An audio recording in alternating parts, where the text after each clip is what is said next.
आजचा विषय आपला म्हणजेच काय तर आपल्या कुलस्वामिनीची ओटी आपल्याला भरायची. अधिक महिना आपला आहे आणि अधिक महिन्यामध्ये अधिक पुण्यप्राप्ती आपल्याला हवी असेल तर आपल्या कुलस्वामिनीची ओटी आपल्याला नक्कीच भरायची. आता ओटी भरण्याचं महत्त्व म्हणजेच काय बघा, आपल्याकडून किंवा आपल्या आजी आपली आई ज्यांच्याकडून नवस केलेला असतो आणि ते विसरत असतात, तर मात्र आपण जर कुलदेवीची ओटी भरली 11 अलंकाराने, जर आपली एखादी बघा आजी आईने नवस केलेला विसरून गेलेले असतात, पण मात्र आपण ओटी भरल्याने तो नवस पूर्ततेला जात असतो. भलाही तो नवस कुठलाही असू द्या, काही असू द्या, या पद्धतीने आपण नवस केलेला जो असतो तो विसरले असणार तर त्याचं फलप्राप्ती ही आपल्याला ओटी भरण्याने मिळत असते. तसेच तुम्हाला सांगेल, आपल्या संसारिक ज्या अडचणी असतात म्हणजेच काय, संतती न होणे हा मुख्य विषय येत असतो. संतती ज्यांना होत नाही त्यांना सुद्धा पुण्यप्राप्ती मिळण्यासाठी किंवा त्यांची ओटी भरून देत असते कुलस्वामिनी, म्हणून आपल्याला ओटी आईची भरायची असते. त्यानंतर दुसरं सांगेल, लग्न जुळत नसेल, तुमच्या घरातील मुलामुलींचे जर लग्न जुळत नसतील त्यासाठी सुद्धा आईचा कृपा आशीर्वाद आपल्याला हवा असतो. म्हणून आपल्याला ही चूक जर होत असेल तर नक्कीच अधिक मासमध्ये अधिक पुण्यप्राप्तीसाठी आपल्याला कुलस्वामिनीची ओटी भरायची आहे.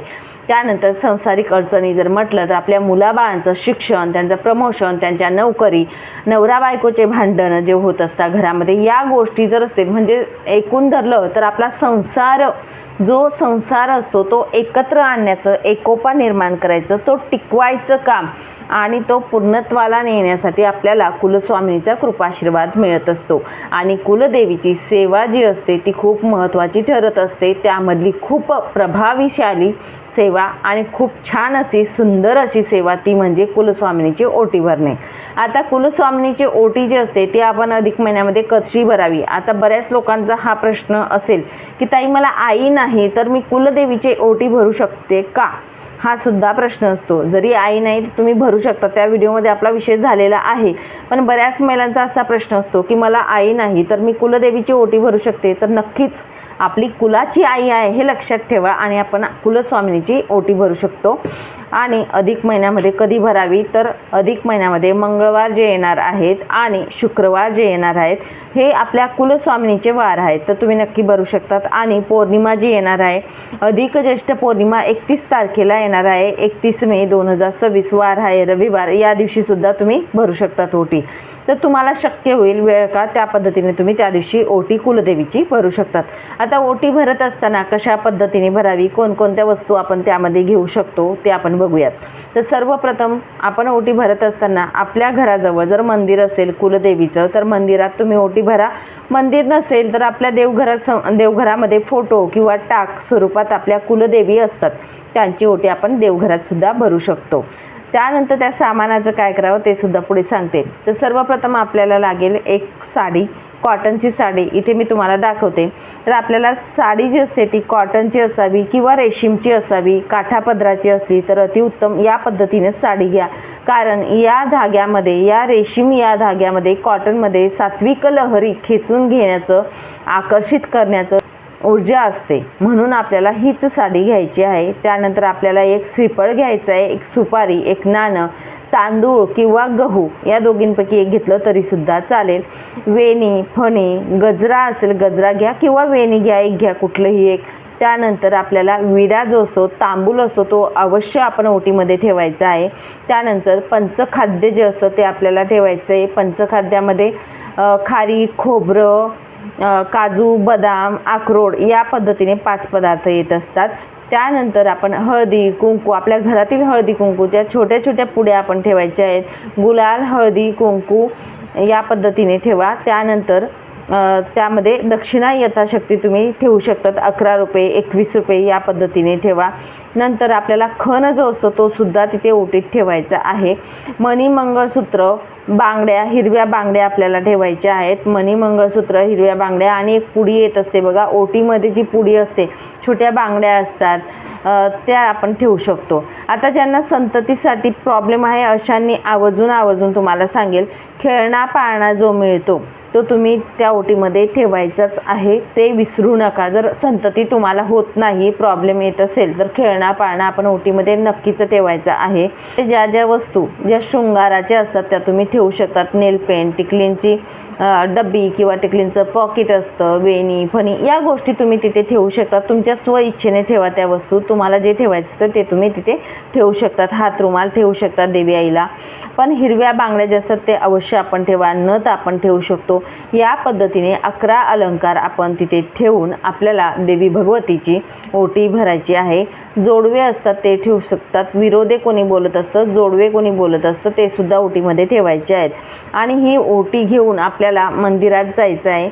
मंदिरात गेल्यानंतर हे जे सामान असं आधी आपण साडी ठेवा, साडीवरती खण ठेवा आणि सगळं सामान ठेवा. नारळाचा शेंडा आईकडे येईल अशा पद्धतीने आपण ओटी आपल्या जवळ धरायची आहे. आपला छातीचा भाग जो असतो अशा पद्धतीने जो ताट असतो आपल्या ओटीचा ताट आपण धरायचा आहे.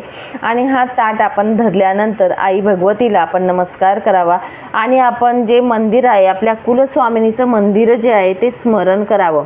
आता माझ्या तुळजाभवानी आई माझ्या कुलस्वामिनी आहे तर त्यांचं मंदिर मी स्मरण करणार आहे. स्मरून आपण तिथे देवी भगवतीला सांगायचं आहे. तुमची जी कोणती कुलदेवी आहे त्या कुलदेवीला तुम्ही गेलेच असणार, त्या कुलदेवीला स्मरण करावं आणि मी तुमची ओटी भरत आहे, ही ओटी तुम्ही स्वीकारा या पद्धतीने सांगा. तिथे तुमची अडचण जी असेल ती भगवतीला सांगावी आणि त्या पद्धतीने तिथे ओटी तुम्ही मंदिरामध्ये भरू शकतात किंवा आपल्या देवघरासमोर सुद्धा तुम्ही भरू शकतात. आता ही ओटी भरत असताना तुम्ही जी ओटी आहे ती 3 वेळा आईला स्पर्श करायची आहे. जी आपल्या देवघरात टाक असेल तर टाकाला स्पर्श करा किंवा मंदिरात गेलं तर मंदिरात मूर्ती असते तर मूर्तीला 3 वेळा अशा पद्धतीने आपल्याला स्पर्श करायचा आहे. त्या ओटीचा 3 वेळा स्पर्श केल्यानंतर आपण तिथे ओटी आई भगवतीच्या चरणी अर्पण करायची आहे. तुम्ही मंदिरात गेले हळदी कुंकू वाहून द्या अशा पद्धतीने करा. आता जे ओटीचं सामान असेल जर मंदिरात भरली तर तिथे अर्पण होत असते बरोबर. त्यामध्ये आपण 5 फळं वगैरे ठेवलेले असतात त्यामुळे ही ओटी तिथे अर्पण होऊन जाते. तिथे प्रसाद म्हणून ते वाटून देत असतात. या पद्धतीने करा. पण आपल्या घरात जर आपण ओटी भरली, मंदिरात भरली नाही पण आपल्या घरात जर आपण ओटी भरली तर बघा ते जे 5 फळं असतात ते तुम्ही प्रसाद म्हणून घेऊ शकतात. ठीक आहे, या पद्धतीने खाऊ शकतात. पंचखाद्य जे असतात त्या वस्तूसुद्धा खाऊ शकतात. नारळ जे असतं किंवा जे काही म्हणजे दक्षिणा असेल, नारळ असेल या वस्तू जर तुम्ही तुमच्या कुलदेवीला जाणार असणार तर तोपर्यंत जर चांगलं राहील तर तसं तुम्ही ठेवा. पुढच्या महिन्यात वगैरे असं जाणार असणार तर असं ठेवून द्या. किंवा साडी असेल तीसुद्धा तुम्हाला ठेवायची असेल की तुमच्या कुलदेवीला न्यायची आहे ती ठेवून द्या तरीसुद्धा चालेल. जर तुम्हाला जायचं नाही तर काय करावं तर ती साडी जी असते साडी ठेवून द्या. तुम्ही जेव्हा पण कुलदेवीला जाल तेव्हा द्या. किंवा ती साडी असेल तर आपल्या घराजवळ जर मंदिर असेल कुठल्याही देवीचं मंदिर असू द्या तिथे तुम्ही अर्पण करू शकतात. ही संपूर्ण ओटीसुद्धा तिथे अर्पण करू शकतात. ठीक आहे, या पद्धतीने करा. खायच्या वस्तू तुम्ही खाऊ शकतात किंवा वापरायच्या वस्तू ज्या असतात शृंगाराच्या त्या तुम्ही वापरू देखील शकतात. या पद्धतीने करा. पण शक्य झालं तर तुम्हाला सांगेल जी साडी आणि खण असतो ह्या ज्या वस्तू असतात तर ह्या तुम्ही आई भगवतीला अशाच्या अशा ठेवून द्या. नारळसुद्धा आणि दक्षिणासुद्धा ठेवून द्या आणि तुम्ही आई भगवतीला सांगा की मला यायचं आहे तुमच्या चरणी तिथे नमस्कार करायला, तुमची ओटी भरायला. मी ओटी तुमच्यासाठी काढून ठेवलेली आहे. नक्कीच तुमचं जाणं पण होईल आणि या पद्धतीने तुम्ही ठेवू शकतात. तुम्ही जेव्हा पण जाणार तेव्हा तिथे अर्पण करू शकतात किंवा तुम्हाला वापरायची असेल तर साडी तुम्ही वापरू शकतात. अशा पद्धतीने करा.